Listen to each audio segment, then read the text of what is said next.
water in every single field, and ducks 10 to 12, 15, 20 ducks on every field. And it gets warm, they don't have to feed as hard. They have water and food in one spot, and they just get spread out.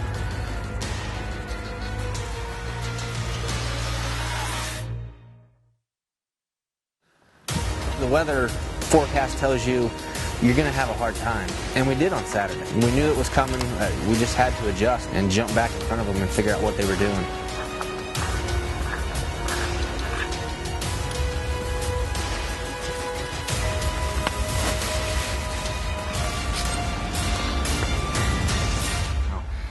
We're hunting a little loafing spot. They should trickle back in midday, and there's a drake right there.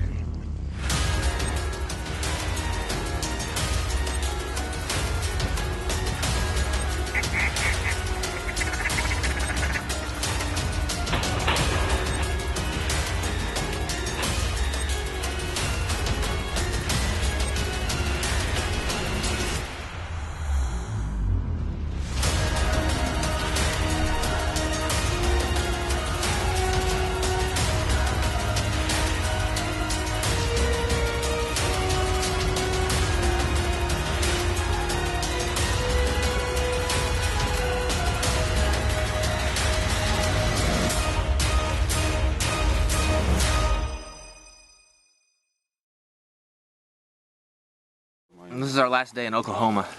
Our first day in the rain and cold. The birds were still using the fields. We had a pretty good shoot.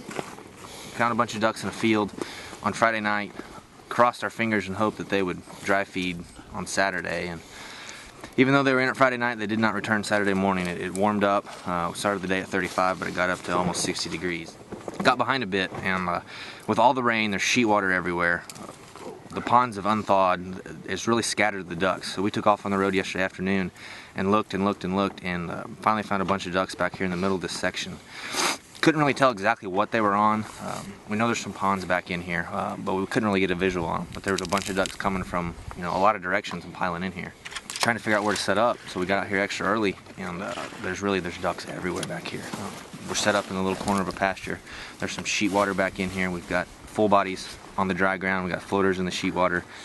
We had to switch up our game plan rather than hunting feeding ducks, which they're kind of feeding everywhere right now. We're hunting a little loafing spot. They should trickle back in midday, and there's a drake right there. Yeah, they just landed. They should trickle back in here midday. We're tucked in against this fence row, buried in the grass. Should be good. We got back on top of them rather than being a step behind. We're a step ahead now.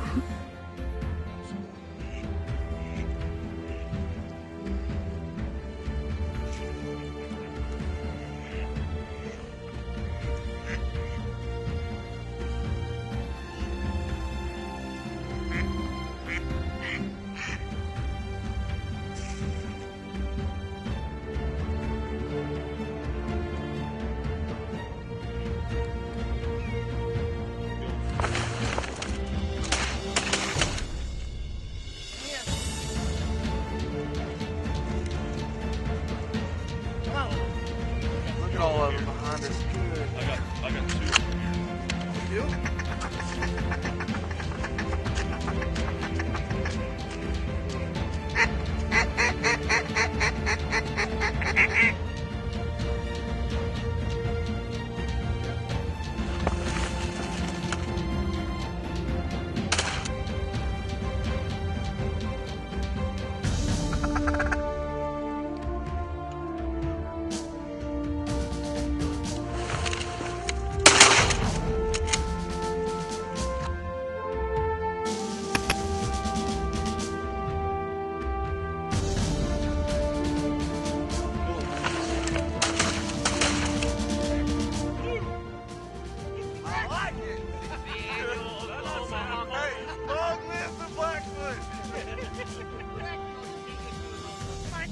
When it's cold, down in single digits up to 25 degrees or so, those birds are going to hit the fields. They need the carbs, they need the energy, they need the body heat.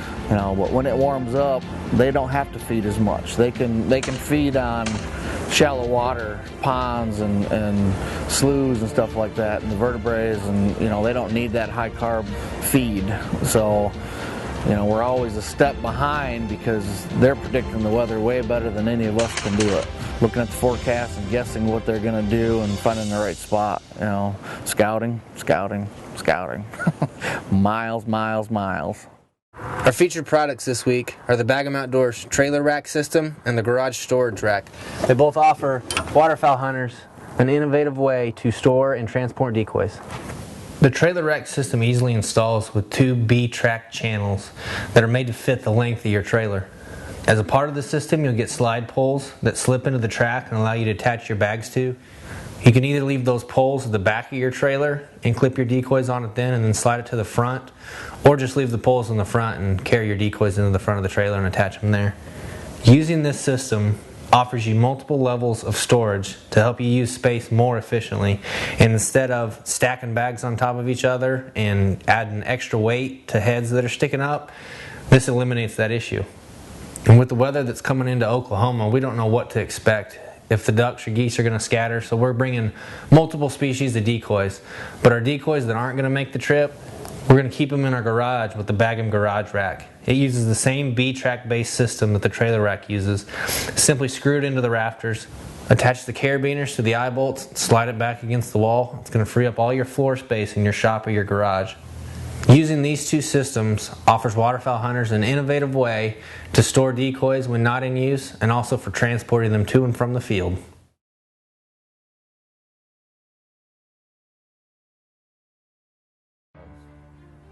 Our forecasted wind for that day was southeast, and which was perfect for that little spot of sheet water with that fence row at our back. When we get there, lo and behold, you got to build in that weatherman air. Sure enough, it was from the northeast. So we had to set it up essentially to where ducks would be finishing over our back left shoulder. We were dealing with trees that weren't really enough to break up our cover. There was water, you know, that was mid-shin deep. We couldn't put the layout blinds there. A barbed wire fence that you had to deal with.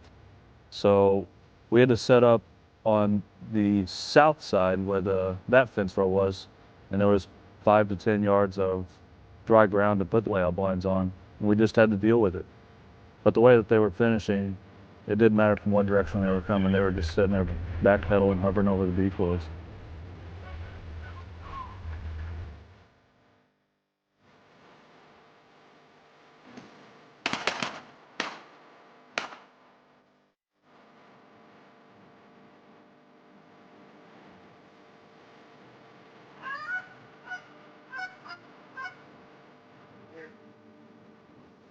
You know, at my stage of duck hunting, I like activity for 4 or 5 hours. You know, I like the idea of sitting out there for that long, as opposed to all that hard work going into a field hunt. I mean, field hunts twice the work as running out in the river and throwing decoys in and finding a hide. You know, and I mean, it's relaxing. You know, when you got 2, 3, 4.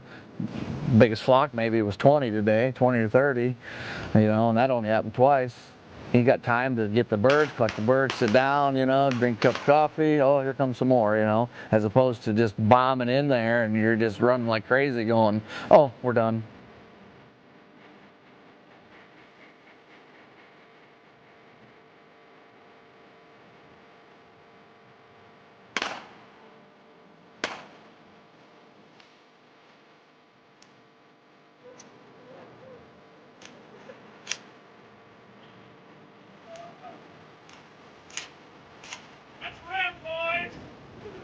And that's kind of the story of any trip we go on. There's always a day or two where you've got to figure out, you know, what the birds are doing.